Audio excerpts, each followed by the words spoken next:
Estamos com a notícia de frente, vamos direto para o destaque do Lúcio Sorge. Lúcio. Bom, meu destaque hoje é para falar aí da perda de mandato da senadora cassada Selma Arruda. A mesa diretora do Senado anunciou lá a decretação da perda do mandato da juíza aposentada e agora falta apenas o último ato, né? É o plenário referendar o que já decidiu lá a mesa diretora do Senado, decretando lá a perda do mandato de Selma Arruda. E aí a senadora cassada, ela diz o seguinte, que esse daí é o último capítulo, né, de uma história cheia de ilegalidades. E diz mais, ela ratifica lá, né, reforça a posição que ela já vem colocando há algum tempo aí publicamente, de que a cassação dela foi objeto de perseguição política por várias questões, principalmente pela atuação dela como juíza lá na 7ª Vara Criminal, colocando muito bandido de colarinho branco na cadeia. Muitos bandidos aí que depois, né, foram lá, fizeram delação, roubaram um montão e devolveram só um pouquinho. Um montinho. Né? E aí a senadora, aí é o seguinte, aí tem a decisão, né? Tem a decisão aí de que Carlos Fávaro deve assumir o mandato de senador, tendo sido derrotado nas urnas. E aí a senadora diz o seguinte, referindo-se a Carlos Fávaro, abre aspas, a gente sabe que esses milhões foram apenas aplicados, eles não foram perdidos. E ele, Carlos Fávaro, vai buscar esses milhões em algum lugar. Olha só o que a senadora cassada Selma Arruda está dizendo. E ela continua, com certeza não vai ser de forma lícita.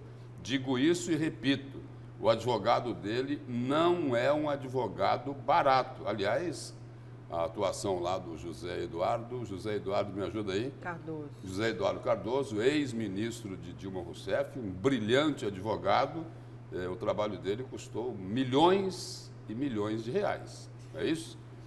E aí ela continua aqui. A gente sabe que são advogados milionários, advogados que cobram milhões, e todo mundo sabe que ele não tem condições econômicas de contratar esses advogados. Portanto, a gente sabe que tem pessoas financiando esse ato.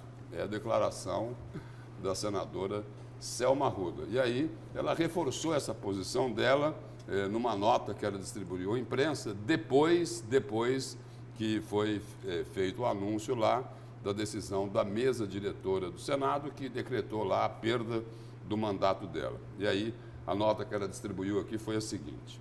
A juíza Selma recebeu a notícia sobre a decisão da mesa diretora com respeito e tranquilidade, certa de que sempre pautou a sua trajetória com retidão nos seus atos como magistrada e parlamentar. Selma acredita que vontades políticas com evidentes intenções obscuras prevaleceram no seu julgamento, o que fere a soberania do sufrágio popular e a obediência aos princípios do contraditório e da ampla defesa. Então, essa daqui é a posição da senadora Selma, e aí ela citou aqui nessa nota que o julgamento fere a soberania do sufrágio popular. E é nesse ponto aqui que eu quero entrar agora, porque é o seguinte, aqui o jornal A Gazeta, não é? O jornal A Gazeta desta quinta-feira, que a Nayara deu conta de bagunçar ele inteirinho aqui.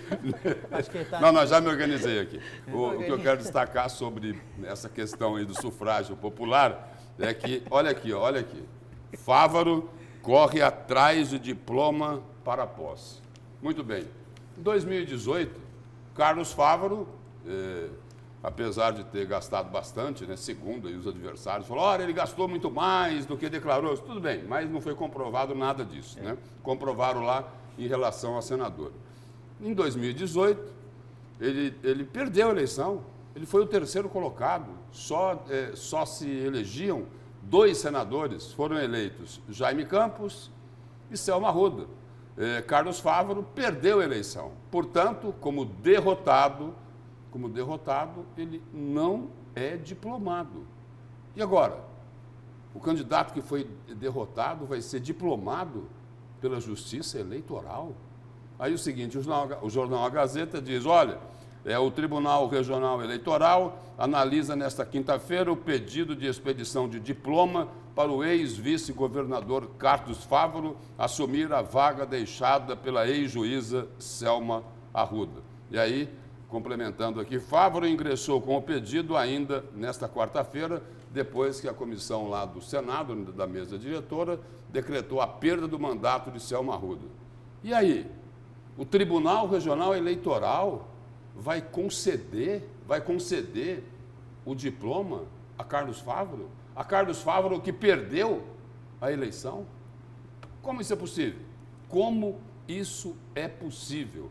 A lei diz o seguinte, é diplomado quem ganha a disputa por esse ou aquele cargo, né? Só que ele não ganhou, ele perdeu. A população não quis que ele fosse eleito como senador da República. E aí é o seguinte, a população não quis, reprovou ele, né? Ele foi derrotado nas urnas, e aí uma decisão judicial do ministro Dias Toffoli, presidente do Supremo Tribunal Federal, diz que ele tem que assumir. Mas espera aí, não é o que a lei diz. A lei não diz isso. A lei diz o seguinte, olha, cassado o senador, tem que ser realizada uma nova eleição. E aí? Ele vai assumir sem diploma? Ou vão fabricar um diploma para ele? Isso é fraude ou não é fraude? Não sei, não sei. Os juristas é que podem dizer isso. Ele tem condição de receber um diploma, tendo sido derrotado nas urnas? Certo. Olha, essa é a pergunta que fica aí para o Tribunal Regional Eleitoral. Isso, a gente pode voltar nesse assunto amanhã. Eu vou só me despedir do Antero. Antero, não vai dar tempo de comentar, porque estamos já no limite do tempo aqui. A gente volta a discutir amanhã. Obrigada. Tá, um abraço, até amanhã e a favor do SUS, da vida e da ciência. Até amanhã. Tá. Abraço. Professor, obrigada, bom dia. Obrigado a todos, um excelente dia. Lúcio, obrigada, bom dia. Bom dia. Bom dia, você fica agora com o Antônio Carlos Silva e o Jornal da Manhã. Lembrando que hoje tem coletiva daqui a pouco sobre o IPTU. O prefeito vai anunciar aí medidas e a gente traz as informações ao longo da nossa programação. Tchau.